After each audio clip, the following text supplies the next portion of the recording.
By the time a man reaches 50 years of age, he has a 75% chance of having an enlarged prostate and a 33% chance of having prostate cancer.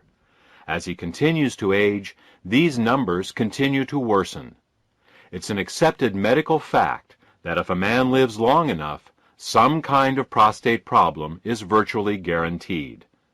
Prostate problems are not, however, inevitable. There are 6 main causes of prostate problems.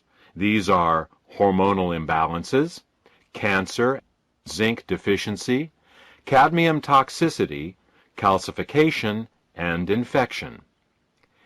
In this audio presentation, we will discuss each of these 6 problems in detail, and then for each problem, tell you which natural ingredients are most effective at addressing each particular problem.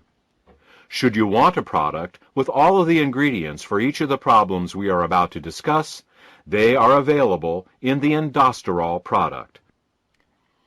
Now, let's begin with hormonal imbalances and cancer, as these 2 problems are intimately related. Up until his early 30s, a man produces more testosterone than estrogen. Yes, you heard right. Men produce estrogen. This is natural and is nothing to worry about. Men produce estrogen and women produce testosterone. The difference is that men make more testosterone than estrogen and women make more estrogen than testosterone.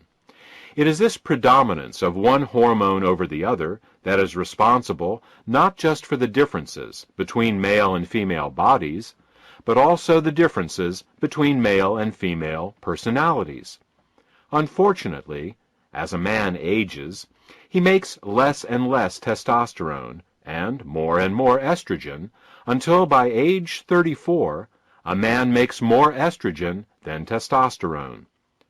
I call this a hormonal inversion.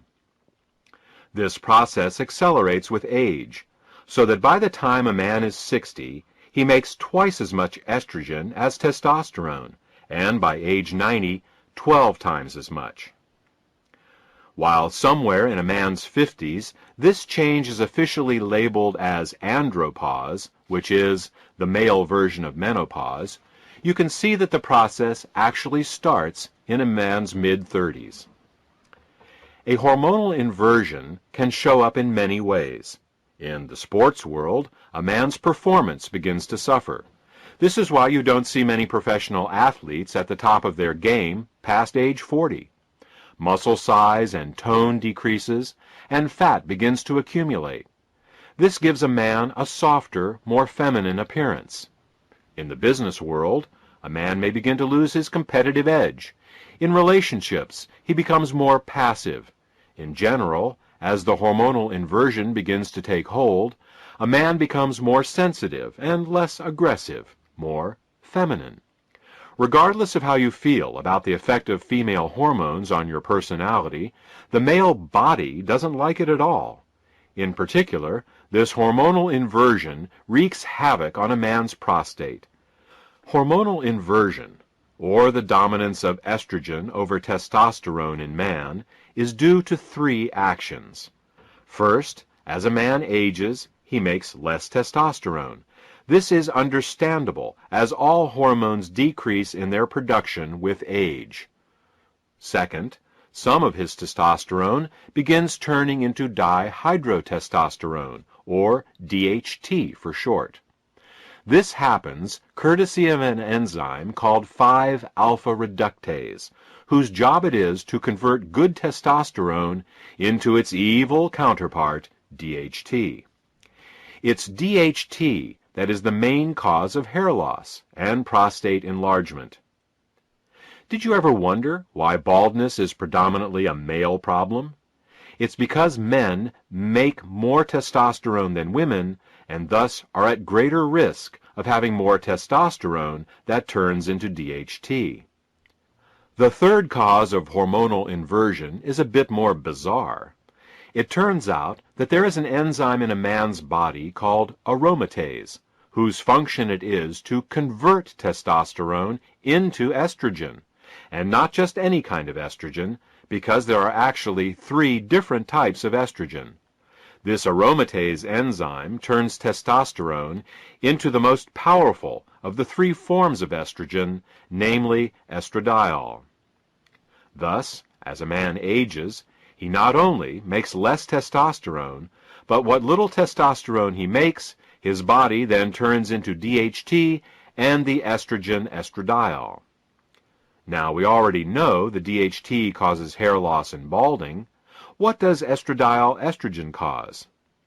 Aside from feminization of the body and personality, estradiol causes cancer, and most specifically, prostate cancer. So, just what are the odds of this happening to any given man?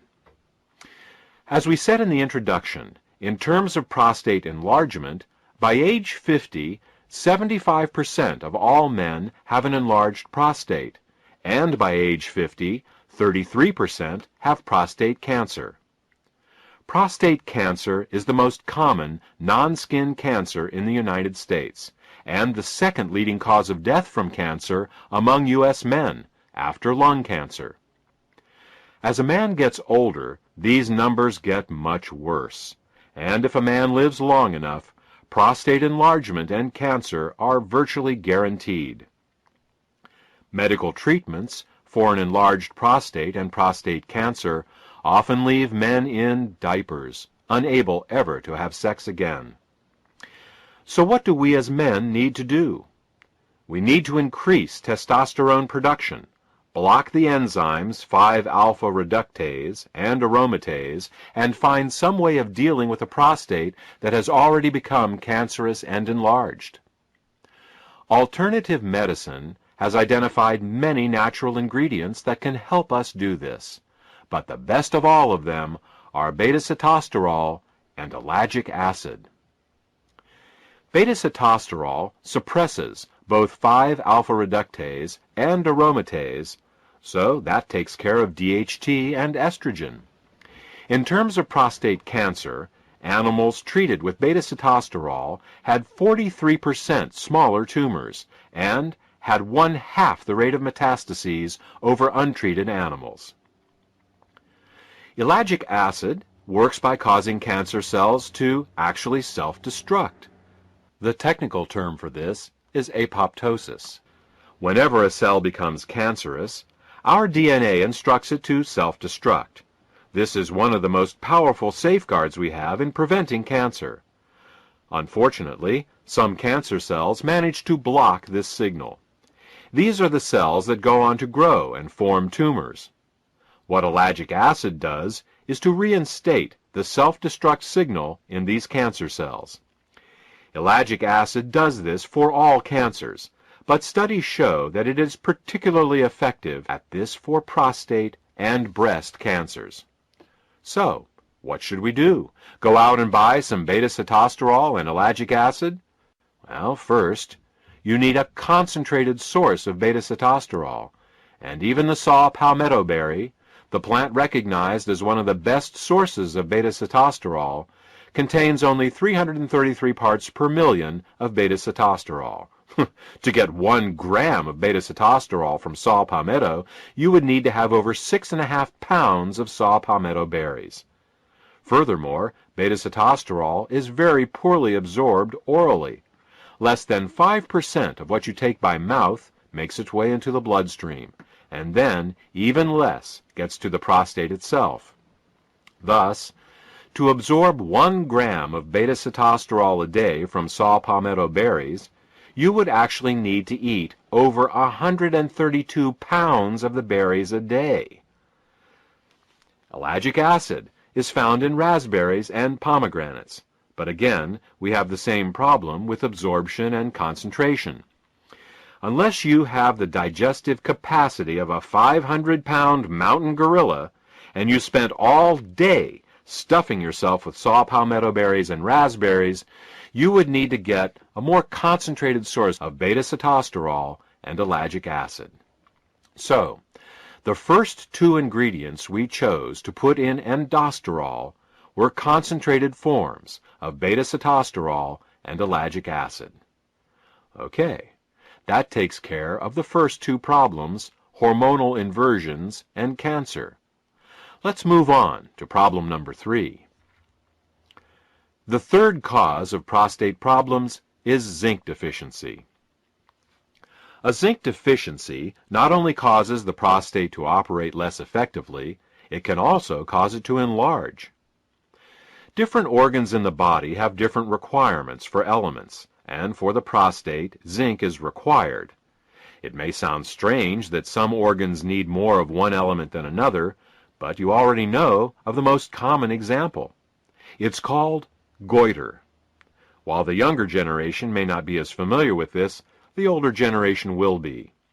Goiter is an enlargement of the thyroid gland in the neck due to insufficient iodine in the diet. Iodine is a heavy element, and rain typically washes it out of mountainous soil into the rivers and eventually into the sea. People living near the oceans who eat fish get all the iodine they need, but people who live in the mountains often become iodine deficient and can develop goiter. Of course, this isn't seen much anymore in developed countries where iodine is added to table salt, but it demonstrates the point. Individual organs, or glands, have specific mineral requirements, and when they don't get what they need, they malfunction and can enlarge. Thus, prostate enlargement can be considered prostate goiter. Unfortunately, zinc is not added to table salt like iodine is. This, added to the fact that zinc becomes more difficult to absorb with age, leads to the widespread zinc deficiencies we see today. Keeping in mind that we not only need to supplement with zinc, but deliver it to the body in a highly absorbable form, the third ingredient in indosterol is pumpkin extract, which is high in bioavailable zinc. The fourth cause of prostate problems is cadmium toxicity. Cadmium toxicity is actually related to zinc deficiency in the sense that low zinc levels can cause cadmium toxicity. Cadmium is a toxic heavy metal, commonly found in soft drinks, seafood, cigarette smoke, plastics, water softeners, and other places. Cadmium can cause chronic fatigue, hair loss, high blood pressure, arthritis, impotence, and, of course, prostate problems. Cadmium owes its unique ability to damage the prostate to its similarity to the element zinc. Now, all beneficial elements have their toxic analogs, poisonous elements that the body mistakes for the beneficial ones. This is due to similarities in the atomic radius and electrical charge of certain elements. Thus, the body mistakes aluminum for magnesium, lead for calcium, mercury for selenium, and cadmium for zinc. Now, the prostate needs zinc to function, and it is often zinc deficient. So when it sees some toxic cadmium floating by in the bloodstream, it thinks, "Oh good, here's some zinc, I need that," and it gobbles it right up.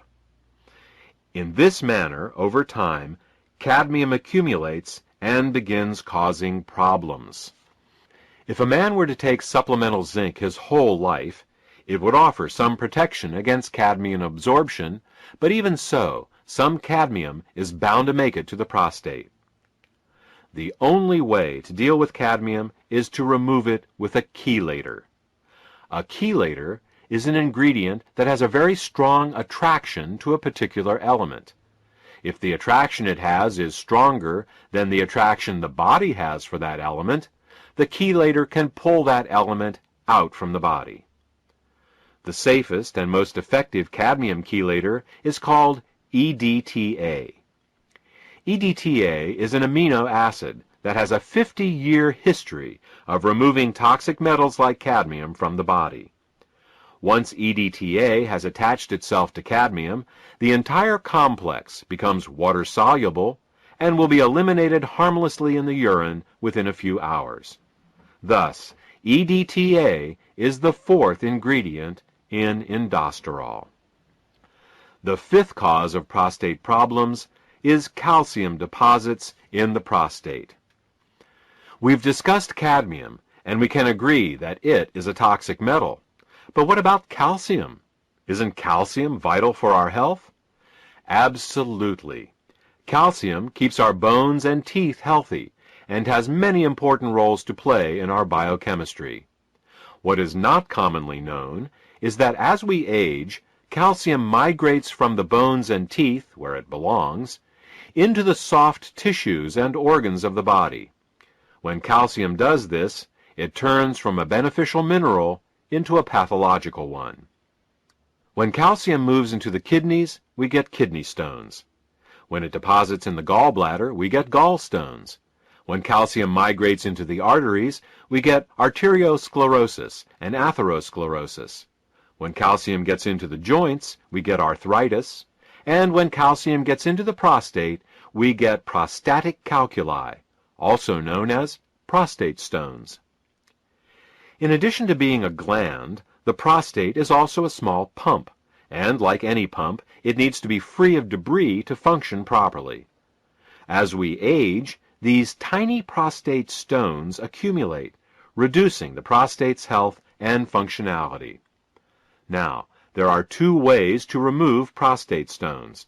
The first is a medical procedure that involves a catheterization. Ouch! The second is with EDTA, which goes in and pulls the calcium out, just like it removes the cadmium. Thus, EDTA serves double duty, supporting both the removal of toxic cadmium and also calcium stones. The last cause of prostate problems we will address is that of infection. In addition to cancer, the prostate is susceptible to bacterial, viral, fungal, and parasitic infections. You will recall that ellagic acid is the ingredient used in indosterol to decrease cancer risk, but it does much more than that. Ellagic acid is truly a remarkable ingredient.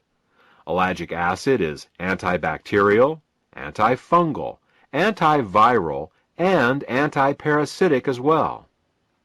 Ellagic acid is such a remarkable ingredient that it is well worth learning a bit more about it. Ellagic acid inhibits all bacteria by inhibiting the enzyme gyrase. Gyrase is only found in bacteria, and it is the enzyme that allows bacterial DNA to coil. Without this enzyme, the bacteria's DNA unspools, and the bacteria dies. Unlike traditional antibiotics that are specific to certain bacteria, ellagic acid works on all bacteria. Since gyrase isn't a human enzyme, inhibiting it does us no harm. Ellagic acid inhibits fungi and yeast by inhibiting the enzyme chitin synthase 2. Almost all fungi and yeast cell walls are built out of a polysaccharide called chitin, and chitin synthase 2 is the enzyme they use to make chitin. Thus, by inhibiting chitin synthase 2, ellagic acid suppresses the growth of almost all fungi and yeast. Again, chitin synthase 2 is not a human enzyme, so inhibiting it does us no harm. Ellagic acid inhibits many viruses by inhibiting the enzyme integrase. Integrase is an enzyme that many viruses need to enter a cell. As you know, viruses cannot reproduce without entering a cell, so by inhibiting this enzyme, many viruses can be inhibited. Again, integrase is not a human enzyme, and its inhibition does us no harm. Finally, ellagic acid inhibits parasites, but the mechanism of how this happens is not yet fully understood. While many people believe parasitic infections to be limited to third world countries, many people harbor millions of intestinal parasites their whole lives without ever knowing it. Thus, in addition to the effects of ellagic acid on prostate cancer, ellagic acid also deals with the infective aspect of prostate disorders. Ellagic acid is also an ingredient in indosterol. We have now discussed the 6 main causes of prostate problems: hormonal imbalances, cancer, zinc deficiency, cadmium toxicity, calcification, and infection. We have also discussed the ingredients best suited to deal with these problems, namely beta-sitosterol, ellagic acid, pumpkin extract, and EDTA. The last question to be answered is, in what form should these ingredients best be administered? The answer is, as a suppository. Suppository administration was chosen as the delivery mechanism for indosterol for two reasons. Firstly, rectal absorption is recognized as being some 20 times greater than oral absorption. Secondly, and more importantly, has to do with the location of the prostate. When a suppository is inserted into the body, it rests some mere inches away from the prostate itself. It is this ability of a suppository to deliver ingredients directly to the prostate that makes it the optimal method of administration. Congratulations! You've now completed a crash course on prostate health. You know the 6 main causes of prostate problems, as well as what ingredients can be taken, both preventatively and therapeutically.